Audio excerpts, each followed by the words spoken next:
नमस्ते बच्चों, मैं सरोज गोस्वामी और आज का हमारा टॉपिक है प्रवाल भित्तियाँ, कोरल रीफ्स और प्रवाल द्वीप वलयों की संरचना से संबंधित सिद्धांत। हम सिद्धांत के बारे में पढ़ने से पहले ये जानेंगे कि प्रवाल भित्तियाँ क्या होती हैं। प्रवाल भित्तियाँ जो कि कोरल रीफ्स होते हैं वो सागरीय जीव मूंगे के अस्थि पंजरों के समेकन या संयोजन द्वारा निर्मित होते हैं। जब एक मूंगे का जीव दूसरे मूंगे के जीव से जुड़ता है तो इस प्रकार जुड़ते जुड़ते एक श्रृंखला का निर्माण हो जाता है जिसे कि हम प्रवाल भित्ति या कोरल रीफ के नाम से जानते हैं। ये जो कोरल या फिर ये जो प्रवाल हैं वो उष्णकटिबंधीय महासागरों में ज़्यादा पाए जाते हैं क्योंकि वहाँ पर इनके जीवन की संभावनाएं ज़्यादा हैं।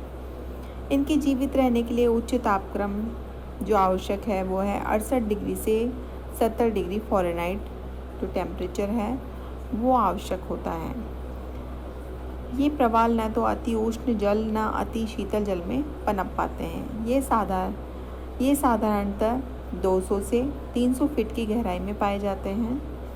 प्रवाल के विकास के लिए स्वच्छ जल आवश्यक है क्योंकि अगर जल स्वच्छ नहीं होता, अगर उसमें अवसाद मिला हुआ है तो प्रवाल का मुख बंद हो जाता है जिससे कि प्रवाल जीव मर जाता है। अधिक सागरीय लवणता भी प्रवाल के लिए हानिकारक है क्योंकि ये मूंगे की चट्टानें हैं जो कि चूने से निर्मित होती हैं। ज़्यादा लवणता के कारण ये जो उनका ऊपरी खोल है वो नष्ट हो जाता है।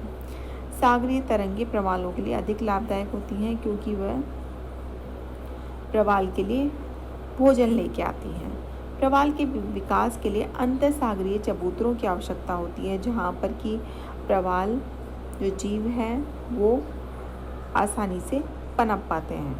ऐसे अंतःसागरीय चबूतरे जिनकी सागर तल से जो गहराई है वो 300 फीट तक होती हैं।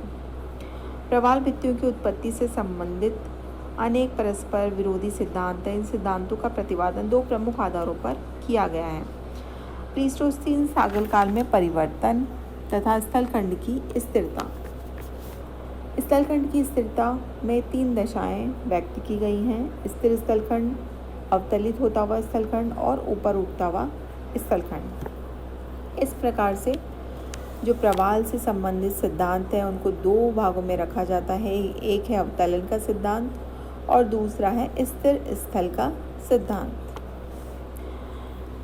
सबसे पहले हम डार्विन का जो अवतलन सिद्धांत है उसके बारे में अध्ययन करेंगे। डार्विन का जो अवतलन सिद्धांत है वह स्थल भाग के अवतलन पर आधारित है। डार्विन ने यह सिद्धांत में यह पाया कि जब प्रवाल छिछले सागर में जीवित रह सकते हैं तथापि इनसे निर्मित भित्तियाँ अधिक गहराई में पाई जाती हैं जहाँ पर कि प्रवाल जीव जिंदा नहीं रह पाते। फिर भी वहाँ पर कोरल रीफ्स हमें देखने को मिलते हैं। तो डार्विन ने ये सिद्धांत दिया कि जैसे जैसे द्वीप का किसी स्थलखंड का या द्वीप का अवतलन होता है वैसे वैसे प्रवाल द्वीप बाहर की ओर तथा ऊपर की ओर ज़्यादा विकास करते हैं और जिसके कारण कि सबसे पहले तटीय प्रवाल भित्ति का निर्माण होता है। जैसे ही स्थलखंड का अवतलन और ज़्यादा हो जाता है वैसे ही वो कोरल रीफ्स ऊपर की ओर और विकास करते हैं और ऊपर की ओर विकास करने के कारण फिर अवरोधी प्रवाल भित्ति का निर्माण होता है। फिर स्थलखंड में अवतलन होता है तो अंत में प्रवाल वलय द्वीपों का निर्माण होता है।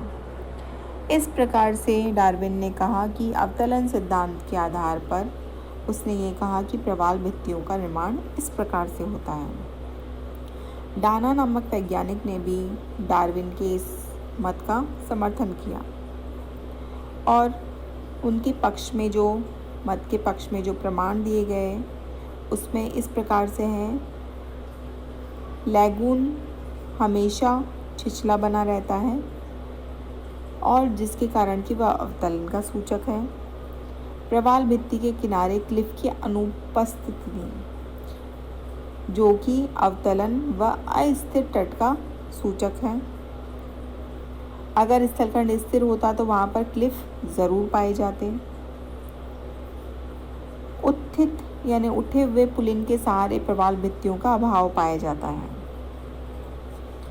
प्रवाल द्वीप वलयों का खड़ा ढाल अवतलन का सूचक है। भित्तियों के नीचे की ओर बढ़ती चौड़ाई 300 फीट से अधिक गहराई में पाया जाना डार्विन के मतों की पुष्टि करता है। डार्विन ने अपना मत दिया, लेकिन उनके मत के विपक्ष में कुछ आलोचनाएं भी की गई जो इस प्रकार हैं। एक ही द्वीप के साथ तटीय और अवरोधक प्रवाल भित्ति को नहीं पाया जाना चाहिए उनके सिद्धांत के आधार पर, क्योंकि उन्होंने ये कहा कि इसका विकास लगातार होता है। पहले तटीय प्रवाल भित्ति, फिर अवरोधक प्रवाल भित्ति और अंत में प्रवाल द्वीपों का निर्माण होता है। उसके आधार पर विद्वानों ने उनकी इस मत की आलोचना की। उन्होंने दूसरी आलोचना में कहा कि उठते द्वीप के साथ भी प्रवाल द्वीप पाए जाते हैं, अर्थात केवल अवतलन के साथ ही नहीं, उठते हुए जो ऊपर की ओर उठ रहे हैं वहाँ भी प्रवाल द्वीप देखने को मिलते हैं। इस सिद्धांत के अनुसार प्रशांत महासागर के अधिकांश द्वीप जलमग्न हो जाने चाहिए, क्योंकि जहाँ पर भी प्रवाल पाए जाते हैं उसके आधार पे तो उनके सारे द्वीपों को जलमग्न हो जाना चाहिए अवतलन सिद्धांत के आधार पे। इन्हीं कुछ तथ्यों के आधार पे डार्विन के अवतलन सिद्धांत की आलोचना की जाती है। धन्यवाद।